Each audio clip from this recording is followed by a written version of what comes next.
Hello students, welcome back to another video. आज की video में हम पढ़ने वाले हैं बीए फर्स्ट सेमेस्टर के इंग्लिश लिटरेचर का यूनिट नंबर 8 और यूनिट नंबर 8 में आपको पढ़ना है computer and writing skills in English, जिसमें आपके 4 टॉपिक दिए गए हैं और आज की वीडियो में हम आपका सेकेंड टॉपिक पढ़ने वाले हैं जो कि है लेटर राइटिंग। देखिए, फर्स्ट टॉपिक आपका पावर पॉइंट प्रेजेंटेशन है जो यूनिट नंबर 8 की पार्ट 1 की वीडियो में हमने पढ़ लिया है पूरा नोट्स के साथ। आज का वीडियो यूनिट नंबर 8 पर पार्ट 2 है जिसमें हम लेटर राइटिंग के बारे में पढ़ेंगे। Letter writing, formal and informal letter, letter of enquiry, complaints, grievances, redressal letter and right to information यानी RTI। तो ये टॉपिक आज की वीडियो में हम पूरा कवर करने वाले हैं कि फॉर्मल लेटर क्या है, इनफॉर्मल क्या है, उसको लिखते कैसे हैं, सारी चीजें। और थर्ड टॉपिक आपका CV होगा, रिज्यूम होगा, जो हम इसके बाद वाली वीडियो में पढ़ेंगे। और उसके बाद जो पार्ट 4 की वीडियो आएगी यूनिट नंबर 8 पर, उसमें हम ऑनलाइन राइटिंग के बारे में, ब्लॉगिंग एंड कंटेंट राइटिंग के बारे में पढ़ेंगे। 7 यूनिट तक हम अपलोड कर चुके हैं वीडियोस, प्लेलिस्ट बनी हुई है, आप चेक करके पढ़ लीजिएगा। चलिए आज जानते हैं लेटर राइटिंग के बारे में। लेटर राइटिंग, देखो जो लेटर होता है वो 2 टाइप्स का होता है, एक फॉर्मल लेटर और एक इनफॉर्मल लेटर। तो हम पहले फॉर्मल लेटर के बारे में समझेंगे। A formal letter is a type of written communication used for official or professional purposes such as job applications, business inquiries और complaints। देखो जो फॉर्मल लेटर होता है ना, ये एक ऑफिशियल लेटर होता है जो रिटन कम्युनिकेशन का एक टाइप होता है। रिटन मतलब क्या होता है? लिखा हुआ। कम्युनिकेशन मतलब होता है संचार करना यानी बातचीत करना।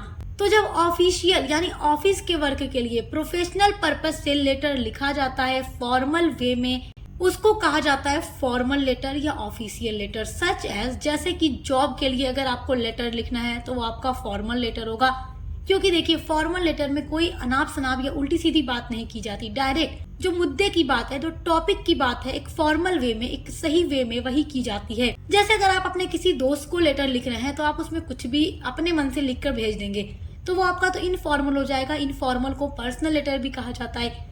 लेकिन फॉर्मल लेटर जो होता है ये ऑफिशियल लेटर होता है जिसको काम काज में यूज किया जाता है, जैसे ऑफिस में या स्कूल में या बिजनेस इंक्वायरीज में, इन सब चीजों में। तो आपको जॉब चाहिए तो भी आप जो लेटर लिखोगे वो फॉर्मल लेटर होगा। जॉब को रिजाइन करना है तो भी जो लेटर लिखोगे वो आपका फॉर्मल लेटर होगा। एप्लीकेशन भी लिखी जाती है, देखो एप्लीकेशन भी ना फॉर्मल वे में लिखी जाती है। तो एप्लीकेशन राइटिंग के बारे में भी इस वीडियो में मैं आपको बताऊंगी और लेटर राइटिंग के बारे में। अब जैसे देखो, अगर आपको किसी स्कूल में जॉब चाहिए तो आप एप्लीकेशन लिख कर डालोगे। आप टीचिंग के लिए लिख सकते हो या जॉब के लिए लिख सकते हो। उसके अलावा देखो बिजनेस इंक्वायरीज के लिए भी फॉर्मल लेटर लिखा जाता है और कंप्लेन के लिए भी, अगर किसी से कोई कंप्लेन करनी है, ऑफिस है, स्कूल है, तो उन सब वे में ये फॉर्मल लेटर यूज होता है। और फॉर्मल लेटर का जो टोन होता है ना वो पोलाइट होता है, रेस्पेक्टफुल होता है and professional, avoiding casual language. तो जो ये टोन होता है ना फॉर्मल लेटर का, यानी किस लहजे में हम अपना फॉर्मल लेटर लिखेंगे, तो एक रेस्पेक्टफुल वॉइस में रेस्पेक्टफुल वर्ड्स का यूज करेंगे। कोई भी ऐसा वर्ड यूज नहीं करेंगे जो कैजुअल हो और जो पढ़कर रेस्पेक्टफुल ना लगता हो, जो इज्जत देने वाला वर्ड ना लगता हो, उसको फॉर्मल लेटर में यूज नहीं किया जाता। एक प्रोफेशनल टोन में लिखा जाता है और अवॉइड किया जाता है कैजुअल लैंग्वेज को। तो कैजुअल लैंग्वेज आप अपने दोस्तों के लिए लेटर लिखते हैं, पर्सनल लेटर या इनफॉर्मल लेटर, उसमें यूज कर सकते हैं। लेकिन फॉर्मल लेटर में इसको आपको अवॉइड करना होगा, नजरअंदाज करना होगा। तो ये होता है फॉर्मल लेटर। लेकिन देखो फॉर्मल लेटर जो होता है ये तो आप जान गए कि जॉब के सिलसिले में, टीचिंग के लिए, जॉब के लिए, या किसी ऑफिस में जॉब के लिए, बिजनेस इंक्वायरीज के लिए, एप्लीकेशन वगैरह, ये सब फॉर्मल लेटर के अंदर आता है। अब एक फॉर्मल लेटर ऐसा भी होता है जो पर्सनल लेटर के रूप में भी जाना जाता है। मतलब जॉब एप्लीकेशन, बिजनेस इंक्वायरी से हटकर भी कुछ पर्सनल मैटर के लिए भी फॉर्मल लेटर लिखा जाता है। तो अब देखिए, फॉर पर्सनल लेटर यानी कि कब फॉर्मल लेटर को एक पर्सनल लेटर के रूप में भी लिखा जाता है। ये तो आप जान गए, ये job, business inquiries, complain, application, इन सब चीजों के लिए लिखा जाता है। मगर पर्सनल, आप इतना तो जानते हो कि पर्सनल बातों के लिए हमेशा इनफॉर्मल लेटर लिखा जाता है जो कि होता है पर्सनल लेटर। लेकिन कभी कभी फॉर्मल लेटर को भी एज अ पर्सनल लेटर लिखा जाता है। तो कब लिखा जाता है आइए जानते हैं। Letter of invitation, regret, condolence etcetera requires a formal tone. तो देखो जब हमें किसी को इनवाइट करना होता है दावत पर, शादी वगैरह है या कोई भी दावत है, कोई पार्टी है, तो आपको उसमें सैकड़ों लोगों को इनवाइट करना होगा। तो उस टाइम जो आप लेटर लिखेंगे वो एक फॉर्मल वे में लिखना होगा। उसमें कोई अनाप शनाप उल्टी सीधी बात नहीं होगी। डायरेक्ट उसमें इनविटेशन की बात होगी कि किसकी शादी है, कहाँ पर आना है, कितने बजे, किस डेट में। तो एक सारी फॉर्मल वे में बातें की जाती है, फॉर्मल टोन में की जाती है। तो लेटर ऑफ इनविटेशन एक तरीके का फॉर्मल लेटर होता है जो पर्सनल लेटर के रूप में लिखा जाता है। उसके अलावा रिग्रेट करना यानी पछतावा होना, खेद करना। किसी बात पर अगर किसी को किसी से पछतावा करना है, रिग्रेट करना है, तो उस टाइम वो जो पर्सनल लेटर लिखेगा वो एक फॉर्मल टोन में लिखेगा, पछतावे की बात करेगा। कॉन्डोलेंस का मतलब होता है शोक मनाना या उदासी मनाना। जैसे अगर किसी के घर में कोई बुरा हादसा हो गया या किसी की डेथ हो गई, तो उस टाइम आप कोई लेटर लिखेंगे तो वो पर्सनल चीजों के लिए ही लिखेंगे। किसी दोस्त के घर डेथ हो गई तो आप उसमें कॉन्डोलेंस करेंगे, शोक मनाएंगे, उदासी जाहिर करेंगे, तो वो एक फॉर्मल वे में आप करेंगे। उसमें कोई भी अनाप शनाप बातें, उल्टी सीधी बातें उस टाइम अपने दोस्त के लिए आप नहीं लिखेंगे, जबकि आप पर्सनल लेटर के रूप में फॉर्मल वे में लिखेंगे और शोक मनाएंगे। और रिक्वायर्स ए फॉर्मल टोन, तो चाहे इनविटेशन लेटर हो, रिग्रेट लेटर हो या कॉन्डोलेंस के लिए लेटर लिखा जाए, वो फॉर्मल टोन की रिक्वायर करती हैं, यानी फॉर्मल टोन उसमें जरूरी होता है। तो ये सारे एक तरीके के पर्सनल लेटर ही हैं, बट ये फॉर्मल वे में लिखे जाएंगे, तो तब उस टाइम फॉर्मल लेटर को as a personal letter use किया जाता है। The text of such letters should be brief, precise, clear but also courteous and formal. तो ये जो लेटर्स होते हैं सच एज, शुड बी, ये होने चाहिए, बी ब्रीफ यानी छोटा होना चाहिए, प्रिसाइज होना चाहिए, क्लियर होना चाहिए, एकदम पढ़कर समझ में आना चाहिए, but also courteous and formal, और फॉर्मल भी होना चाहिए, छोटा होना चाहिए, क्लियर लैंग्वेज में लिखा होना चाहिए। When the numbers of person to be invited is in hundreds, a formal invitation card is sent. जब when यानी जब the numbers of persons to be invited, यानी कि जब हमें किसी भी दावत में, शादी में 100 लोगों को इनवाइट करना हो, उस टाइम तो देखो हमें कार्ड का ही यूज करना होगा। शादी जब होती है किसी की तो उस टाइम इनविटेशन कार्ड प्रिंट कराया जाता है और हर रिलेटिव्स, हर फ्रेंड्स, हर किसी को सेंड किया जाता है, भेजा जाता है इनवाइट करने के लिए। अगर आपको मान लीजिए कि किसी एक दोस्त को ही अपने घर आज शाम में दावत पर बुलाना है, आप सुबह में कॉल करके कह देंगे, मैसेज करके बोल देंगे, यार मेरे घर आना, तुम्हारी दावत है, तुम्हें मैं इनवाइट कर रहा हूँ आज शाम के खाने पर। तो उस टाइम तो आपको पर्सनल लेटर की जरूरत नहीं है या फॉर्मल वे में पर्सनल लेटर लिखने की जरूरत नहीं है। लेकिन जब आप शादी किसी की हो रही है, उस टाइम आपको सैकड़ों लोगों को बुलाना होता है, तो उस टाइम आप कितने लोगों को कॉल या मैसेज करेंगे? तो आप उस टाइम पर्सनल लेटर लिखोगे एज अ फॉर्मल वे में, फॉर्मल टोन में, और लोगों को इनवाइट करोगे। In this letters of invitation, और इस तरीके के जो इनविटेशन के लेटर्स होते हैं, salutation and complimentary close are totally done away. तो इसमें क्या होता है कि सैल्यूटेशन, देखो सैल्यूटेशन क्या होता है, जब हम कोई लेटर लिखते हैं, लेटर के स्टार्ट में हम लिखते हैं ना माय डियर फ्रेंड, जो उसका नाम होता है, नाम लिखकर हम लिख देते हैं माय डियर, यानी कि जो स्टार्ट में हम सैल्यूटेशन लिखते हैं। एंड कॉम्प्लीमेंट्री क्लोज, और कॉम्प्लीमेंट्री यानी कि हम लेटर के लास्ट में जाकर लिखते हैं कि योर सिंसियरली या your truthfully, your truly friend, जो भी हम अपना नाम फिर लिखते हैं। तो सैल्यूटेशन एंड कॉम्प्लीमेंट्री को इसमें close are totally done away, तो इसमें पूरी तरीके से इन चीजों को छोड़ दिया जाता है, यानी इसमें सैल्यूटेशन एंड कॉम्प्लीमेंट्री का यूज नहीं किया जाता। And the sender's address is shifted to be left side, और जो सेंडर्स एड्रेस होता है यानी जो लेटर को भेज रहा है उसका एड्रेस लेफ्ट साइड में लिख दिया जाता है, शिफ्ट कर दिया जाता है। तो इस तरीके से ये जो लेटर होता है फॉर्मल होने के साथ साथ पर्सनल लेटर भी होता है। तो देखो ये लेटर तो आप अपने दोस्तों को ही भेजोगे, अपने रिश्तेदारों को ही भेजोगे, यानी कि शादी वगैरह में इनवाइट करना है तो अपने फ्रेंड्स को, रिलेटिव्स को ही इनवाइट करेंगे। तो ये एक इनविटेशन कार्ड होता है शादी में इनवाइट करने के लिए। लेकिन ये पर्सनल होने के साथ साथ फॉर्मल भी होता है, जिसमें अनाप शनाप कोई बातें नहीं लिखी जाती। आई होप कि आप ये समझ गए होंगे कि कभी कभी फॉर्मल लेटर को पर्सनल लेटर के रूप में भी यूज किया जाता है, और कब किया जाता है, इनविटेशन के टाइम, रिग्रेट के टाइम या कॉन्डोलेंस के टाइम। आइए आपको इसका एग्जाम्पल भी दिखाती हूँ ताकि आप इसको और अच्छे से समझ जाएं। तो देखिए यहाँ पर एक एग्जाम्पल है, a formal letter of invitation to marriage. तो ये एक फॉर्मल लेटर है इन्विटेशन के लिए मैरिज यानी शादी में। तो शादी में इनवाइट करने के लिए एक फॉर्मल लेटर लिखा गया है जो कि एक पर्सनल लेटर भी है। Shri and Shrimati R.S. Kulshreshtha request the pleasure of the company of Shri and Shrimati A.C. Kulshreshtha at the wedding of their daughter Meera on September 25, 2000 तो आप 2025 लिख सकते हैं, यानी 2025 at 9 PM at their residence, और यहाँ पर एड्रेस डाल देंगे। तो देखो क्या कहा जा रहा है इस लेटर में, श्री एंड श्रीमती RS कुलश्रेष्ठा। तो जो मिस्टर एंड मिसेस कुलश्रेष्ठा हैं, RS कुलश्रेष्ठा, वो रिक्वेस्ट द प्लीजर, वो इनवाइट कर रहे हैं कंपनी, यानी साथ चाहते हैं of Shri and Shrimati AC Kulshreshtha का। तो इनके ये रिलेटिव्स होंगे और ये चाहते हैं कि इनकी बेटी की शादी में इनका साथ हो eight the wedding of their daughter, उनकी बेटी की शादी में। मीरा, जिसका नाम मीरा है, यानी मीरा की शादी है जो इनकी बेटी है, और ये चाहते हैं कि ये हमारी बेटी की शादी में आए ऑन September 25, यानी 25 सितंबर 2025, या जो भी है टाइम वो डाल देंगे at 9 PM at their residence. तो जिस जगह पर आना है वो बता देते हैं और अपना एड्रेस डाल देते हैं कि ये हमारा एड्रेस है, यहाँ पर आपको आना है, इस डेट में इतने टाइम आप लोगों को इनवाइट किया जाता है। तो ये देखिए, इसमें कोई अनाप शनाप बात नहीं की गई है, एक छोटा सा लेटर है जो कि इनविटेशन के लिए लिखा गया है, और ये एक फॉर्मल लेटर भी है। तो आई होप कि आप ये समझ गए होंगे कि कभी कभी फॉर्मल लेटर पर्सनल भी हो सकता है। तो स्टूडेंट्स, अब देखते हैं ऑफिशियल लेटर का फॉर्मेट क्या होगा। अभी जिस लेटर का मैंने आपको पूरा फॉर्मेट दिखाया है वो पर्सनल लेटर होने के साथ साथ फॉर्मल लेटर भी है, बट ये जो आप फॉर्मेट देख रहे हैं ये पूरी तरीके से ऑफिशियल लेटर है, यानी प्रोफेशनल लेटर। तो इसका फॉर्मेट क्या होगा, यानी कि ऑफिशियल लेटर कैसे लिखा जाता है जब कोई सी जॉब के लिए जो प्रोफेशनल पर्पज से लिखा जा रहा है, तो उसका क्या फॉर्मेट होगा, उसको किस तरीके से लिखना है। तो यहाँ पर पूरा फॉर्मेट मैंने तैयार किया, इसी के बेसिस पे आप लोगों को अपने एग्जाम में ऑफिशियल लेटर लिखना होगा। सबसे पहले एड्रेस डाल देंगे, रामघाट रोड, अलीगढ़, उत्तर प्रदेश। तो ये एड्रेस किसका है, जो कि लेटर को भेज रहा है, उसका सेंडर का एड्रेस है।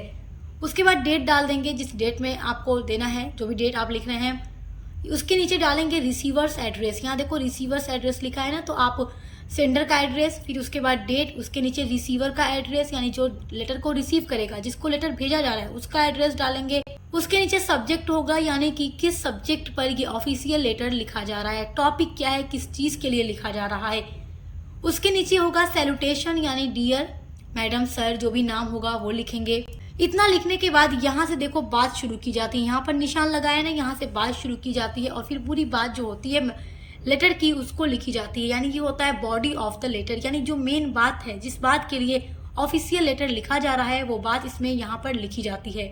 अब उसके बाद देखिए, जब पूरी बात लिख ली जाएगी उसके नीचे लिखा जाता है सब्सक्रिप्शन, यानी योर सिंसियरली। जो नेम होगा, यानी जो भी नेम होता है फिर वो नेम लिख दिया जाता है। तो इसी तरीके से आपको ऑफिशियल लेटर लिखना होगा अपने एग्जाम में। अच्छा देखिए, आप फॉर्मल लेटर तो समझ गए, फॉर्मल लेटर में ही एप्लीकेशन राइटिंग भी आता है, तो एप्लीकेशन राइटिंग भी एग्जाम में पूछता है। तो चलिए इसके बारे में आपको बता देती हूँ कि एप्लीकेशन राइटिंग कैसे करना है आपको। तो क्वेश्चन आपसे एग्जाम में पूछेगा, right the application for the post of A receptionist in Indian airlines. या आपसे ऐसे भी पूछ सकता है कि बैंक में कलर के लिए या फिर कोई वैकेंसी निकली है उसके लिए आप एप्लीकेशन को लिखिए। तो किसी भी तरीके से पूछेगा तो फॉर्मेट तो पूरा यही होगा। तो चलिए आपको बताती हूँ कि आपको किस तरीके से एप्लीकेशन लिखना है। तो सबसे पहले यहाँ पर आप अपना एड्रेस डालेंगे, तो आप नाम लिखेंगे पीयूष शर्मा, 75 अशोक नगर, आगरा, फिर अक्टूबर, जो भी डेट है आप वो डेट डाल दीजिएगा। तो ये हो गया आपका एड्रेस, फिर आप डेट डाल देंगे। फिर उसके नीचे लिखेंगे the personal manager Indian airlines. अब आप ये सोच रहे होंगे कि द पर्सनल मैनेजर, हमें कैसे पता चलेगा कि यहाँ पर्सनल मैनेजर ही लिखना है। तो देखिए क्वेश्चन ही आपका था इंडियन एयरलाइंस में पोस्ट के लिए आपको लिखना है, तो आपको इंडियन एयरलाइंस के पर्सनल मैनेजर को लेटर लिखना है। ये सारी चीजें आपके एग्जाम में क्वेश्चन में कही जाएगी कि आप इस पोस्ट के लिए इनको लेटर लिखिए। तो ये सारी चीजें आपको अपने क्वेश्चन में ही मिल जाएगी कि किसके लिए लेटर लिखना है। तो इंडियन एयरलाइंस के पर्सनल मैनेजर को आपको लेटर लिखना है पोस्ट के लिए, रिसेप्शनिस्ट की पोस्ट के लिए। तो आप लिखेंगे the personal manager Indian airlines, Santa cross airport, Mumbai 13। इतना लिखने के बाद अब ये एड्रेस किसका है, तो पर्सनल मैनेजर इंडियन एयरलाइंस का। फिर उसके नीचे डाल देंगे सैल्यूटेशन, यानी सर, मैडम, जो भी है उसको डालने के बाद नीचे से लिखेंगे। अब देखो आपने जरूर किसी पेपर में देखा होगा कि वैकेंसी आई है, कोई एडवर्टीजमेंट रहा होगा जॉब की वैकेंसी के लिए, पोस्ट के लिए। तो आपको पहले वो बताना होगा कि आपने कहाँ पर देखा है ये वैकेंसी या ये एडवर्टीजमेंट, आपने कहाँ पर देखा है, उस पेपर का नाम आपको लिखना होगा। तो आप लिखेंगे with reference to your advertisement number H306 10/15/10 in the Hindustan Times dated 18 October 2023। तो जिस डेट में आप देखे रहेंगे किस डेट में पेपर में आया है ये एडवर्टीजमेंट, तो हिंदुस्तान टाइम्स में डेट है, देखो जो डेट रहेगी वही डेट आप डालेंगे। तो एडवर्टीजमेंट नंबर भी आपको डालना होगा for the post of receptionist in Indian airlines. तो आपने देखा था एक एडवर्टीजमेंट हिंदुस्तान टाइम्स में, जिस डेट में लिखा है वो डेट डाल दो, एडवर्टीजमेंट नंबर डाल दो और किस पोस्ट के लिए था, तो the post of receptionist in Indian Airlines, I beg to apply for the vacancy, और मैं इस वैकेंसी के लिए अप्लाई कर रहा हूँ। फिर आप लाइन चेंज करके लिखेंगे particulars of my age, academic qualification and experiences are as follows. तो आप अप्लाई कर रहे हैं तो उसके बाद आपको अपना क्वालिफिकेशन भी देना होगा, उसके बाद आपका जो एक्सपीरियंस है यानी आप पहले कहाँ कहाँ जॉब कर चुके हैं, किस पोस्ट पर रह चुके हैं, कितने सालों तक जॉब किया है, वो सारा कुछ भी आपको अपना लिखना होगा इस एप्लीकेशन के अंदर। तो सबसे पहले आप अपनी क्वालिफिकेशन के बारे में लिखेंगे, उसके बाद एक्सपीरियंस के बारे में। तो आप अपनी एज डालेंगे, सबसे पहले एज डालेंगे 32 ईयर्स, डेट ऑफ बर्थ जो आपकी होगी यहाँ डाल दीजिएगा। उसके बाद एकेडमिक क्वालिफिकेशंस लिखेंगे, यानी आपने अपने high school, intermediate, BA, MA जो भी पढ़ाई की है, जो भी आपकी डिग्री है उसके बारे में लिखना है, किस बोर्ड से की है, किस ईयर में की है और कितने रैंक पर आप उसमें पास हुए हैं। तो एकेडमिक क्वालिफिकेशन में सबसे पहले आप हाई स्कूल लिखेंगे जो यूपी बोर्ड से किए हुए हैं, तो जहां से पढ़े रहेंगे वही आपको लिखना है। सन 2000 में जिस ईयर में करे रहेंगे, फर्स्ट डिवीजन से पास किया वो लिख दो। इंटरमीडिएट भी यूपी बोर्ड से किया है, 2002 में फर्स्ट डिवीजन से पास किया, ये लिख दो। तो जिस बोर्ड से पास की हो, जिस ईयर में पास की हो, वही सारी चीजें आपको लिखनी है। बीए किया है दिल्ली यूनिवर्सिटी से 2005 में फर्स्ट पोजीशन से, उसके बाद एमए भी दिल्ली यूनिवर्सिटी से किया है 2007 में फर्स्ट पोजीशन से।